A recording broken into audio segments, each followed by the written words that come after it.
How many times have you thought that your own handwriting isn't that great? I think it's something, especially in the computer age, we have started to feel if we don't regularly handwrite, we feel we've lost the power.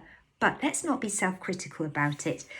Our handwriting is unique to us, and it's one way we can really enhance the work that we do in our art journals. So handwriting is definitely something we should celebrate and embrace. Now today I'd like to share my top 5 tips for using text and words in our art journaling journey. Yes, so let's get going.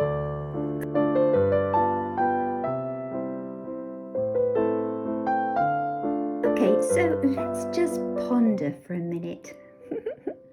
Ponder. Why add words and text? Well, words and text can really elevate, enrich our art journaling, I think, and they can add layers of meaning and emotion that maybe visuals and pictures alone might not fully capture.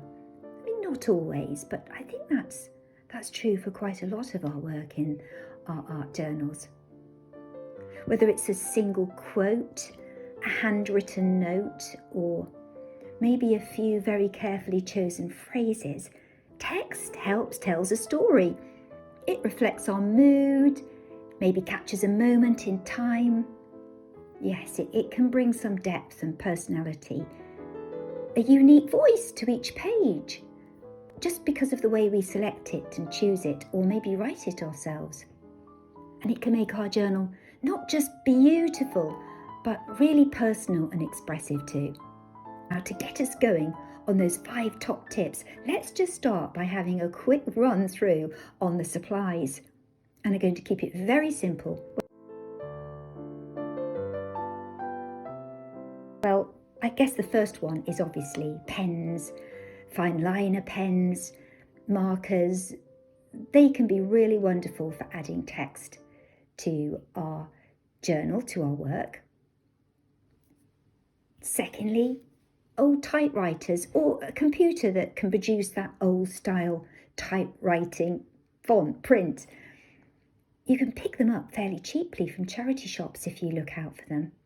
And it really adds that nostalgic twist to a page and just gives it that retro nostalgic feel, I suppose. Now you can also add texture with different stamps, and I've got a few stamps here. And again, charity shops are great for this. I pick up most of my art supplies from charity shops, and stamps often appear in them because people may use them once or twice or a few times and then they want to move on, so they'll take them to the charity shop and pick other ones up.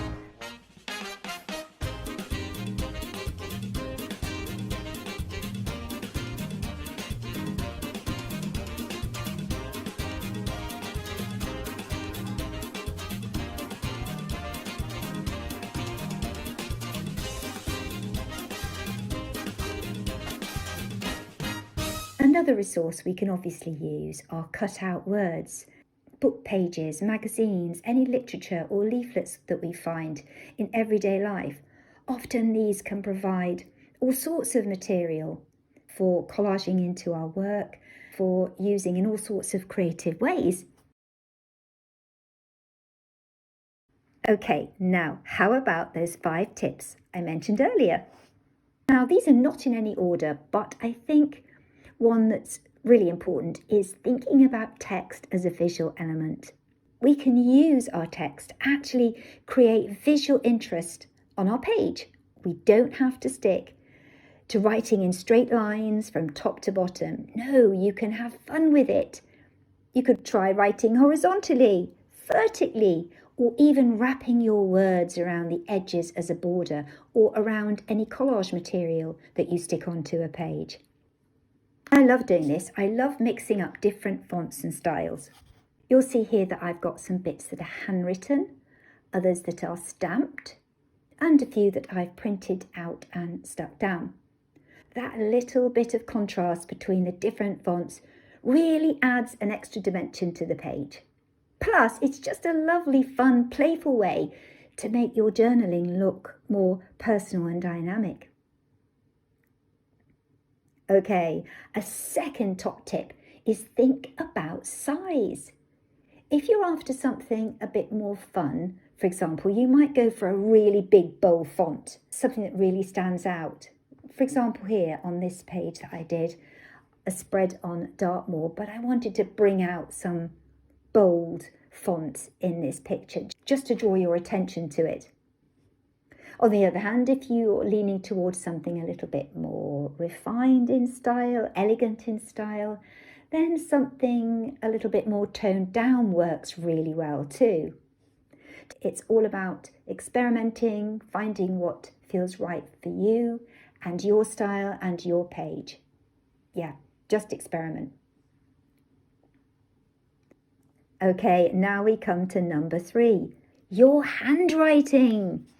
Now, I think a lot of us have a little bit of fear of our own handwriting. I think we can be incredibly self-critical.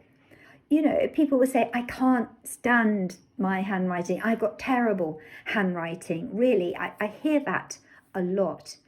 And I think a lot of people will say, since computers have come along, then my handwriting's just gone to pot. I don't actually pick up a pen or a pencil very much anymore, and I'm out of practice and I'm rusty.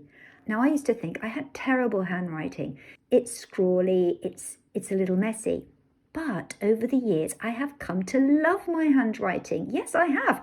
I've come to embrace it. And I think we have to, because it's our handwriting. It's so unique to us. It's beautiful if we think about it. If we turn that concept on its head about it being terrible. No, it's part of us. And it is our handwriting. It's completely unique. And that's what makes it so beautiful, so lovely. We should treasure it. So don't be shy about scribbling away in your journal, on your pages. It is your handwriting. It's your journal. We can do what we like in our journals. So let's embrace our handwriting and have fun with it. Okay, this is my next top tip, and this is about playing with shapes and playing with patterns. Have fun creating shapes and patterns with your text. Think about how you can actually use them as part of your design, the whole package.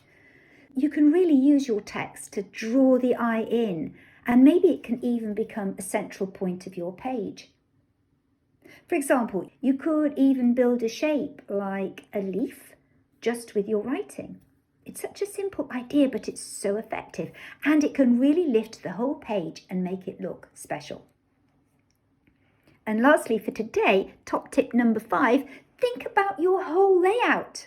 How are you going to lay out your text on the page? Are you going to put it on the left side or the right side? Change those sides around. Balance it out. If you've got a double spread, balance the writing on one side or the other side. Think about your spacing. Quite often I will leave double spacing between letters, and that can look lovely. Create some space, create some air around your picture. The layout can make such a difference to how it looks. It just depends on the style and image that you're going for. It's all about those little layout choices that can really pull a journal page together and make it look beautiful. For me, the fun in journaling is often the organic, just seeing where it goes, seeing how it flows. But keeping that layout in mind, how am I going to balance this? And it's almost an intuitive feel, and it can be very exciting. Anyway, I really hope you liked this video, and those 5 tips for using text and words has been motivating and you've enjoyed it. Have a good week, look after yourselves, and I'll see you again very soon. Bye for now.